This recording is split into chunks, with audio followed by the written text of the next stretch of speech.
project is Power the Press, the Post, Katharine Graham and the Rights and Responsibilities of Journalism. My name is Morrison, and today I will be portraying Katharine Graham, Bob Woodward, and Ben Bradley.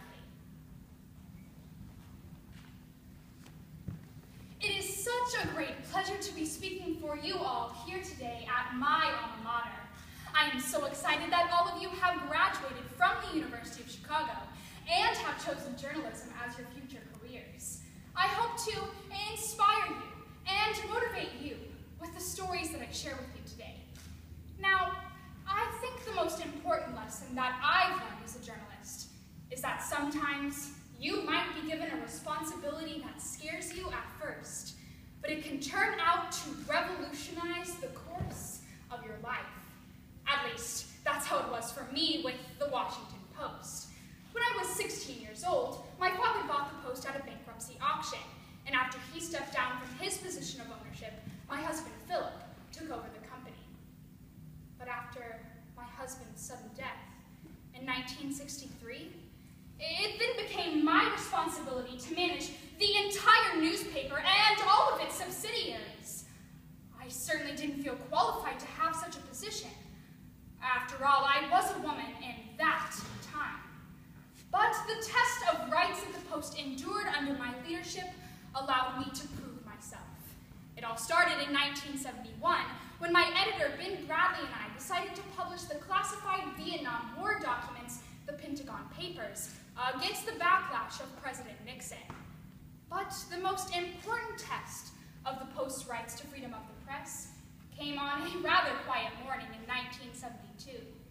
The phone call I received on that June 17th would revolutionize the course of the Post and challenge me to weigh my rights as a journalist with my responsibilities as an American citizen. Now let me get this straight, Bradley. You're telling me that our newest addition here at the Post, Bob Woodward, wants to look deeper into this petty break-in at the Watergate Hotel?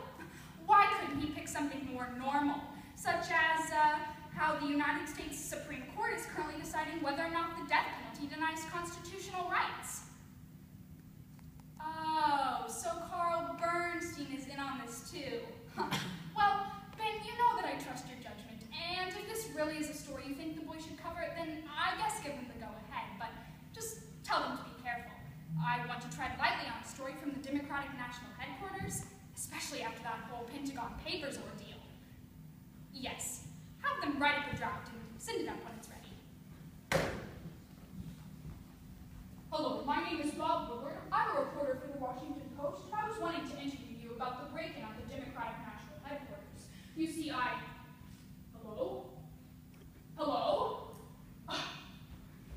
Having the responsibility to run this story for Mrs. Graham is such a big deal. This Watergate break-in is just the craziest thing. Now, why would a former CIA agent break in and burglarize the Democratic National Headquarters? And this hired lawyer, he was one of the most expensive in the area. Why would such petty burglars need to hire a renowned lawyer? And then there's a $25,000 check gone missing. Just doesn't make any sense. Oh my gosh, a $25,000 check gone missing.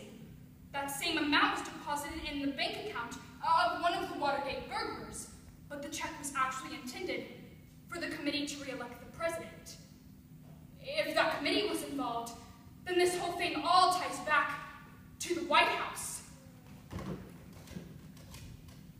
Bernstein, I have a lead, $25,000 check deposited in the bank account of one of the Watergate burglars. It was actually intended for the committee to re-elect the president. If that committee was involved, that means the government must be involved. And if they're involved, I bet you that explains why those burglars had all of that listening equipment with them. They weren't going in there to get money. They were paid to break in. Yes. Try to contact Kenneth Dahlberg. His name is on the check. Yes. Oh, and by the way, I have a new contact for us. The FBI Deputy Director. We can confirm all of our information through him. Of course, he'll need to remain anonymous to the public, though, so, we'll call him Deep Throat. Yes. Write up a draft and send it up to Miss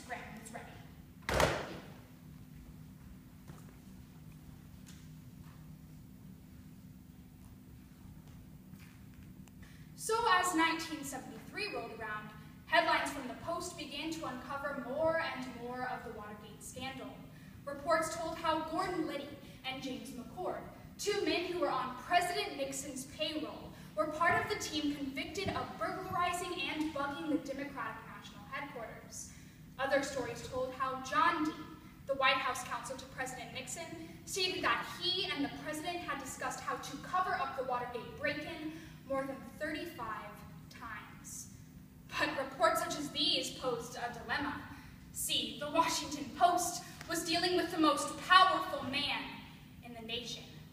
I remember my editor, Ben Bradley, and I had many discussions about how to responsibly exercise the Post's rights to freedom of the press. One night, our conversation was extremely heated.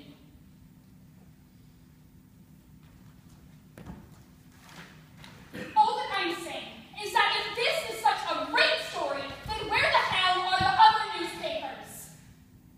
If the boys are wrong, and Nixon isn't actually lying, then any ounce of credibility that this newspaper company ever had is completely gone. But if they're right, if someone has been conducting a criminal conspiracy from inside the White House, then the fate of our nation is on the line. You know they want us to stop digging. In fact, Nixon's Attorney General left this message with Bernstein. Stay the hell out of this. This is business here, and we don't want you to go any further on it. Katharine Graham's gonna get her caught in a big fat ringer if she publishes this story. Mrs. Graham, I know that this is a big deal, but it is our responsibility to the American people to publish this. I know, but Woodward and Bernstein have to do their research. Now, this deep throat man that they reference in their articles, I think we ought to know more about who that is. Hi, yes, Woodward. I'm up here in the office with Bradley, and we're wondering if you can give us some more information on who this deep throat man is. Just a moment. He says that Deep Throat said that the Watergate burglary was just the tip of the iceberg. Go on. Oh, no. I don't want to know who it is. That's too great a burden to bear. What if I had to testify in court? All that I want to know is that anything we're publishing is completely accurate. So if the sources are confirmed, then let's go. Thank you. Now, get back to work.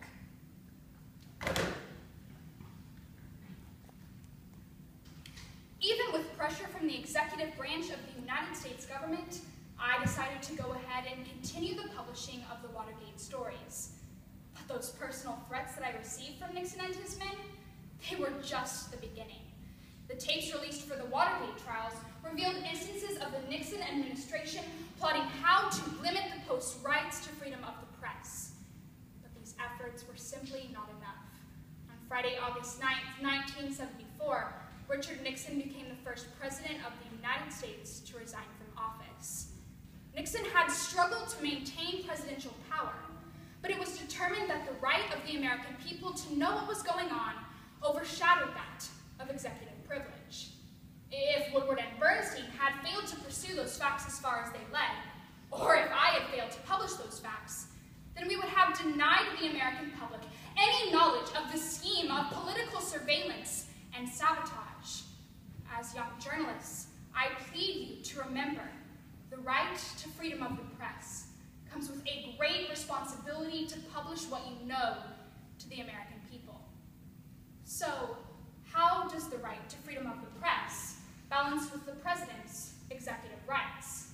How does the responsibility to publish what you know to the American people balance with the other responsibility of keeping certain government information private?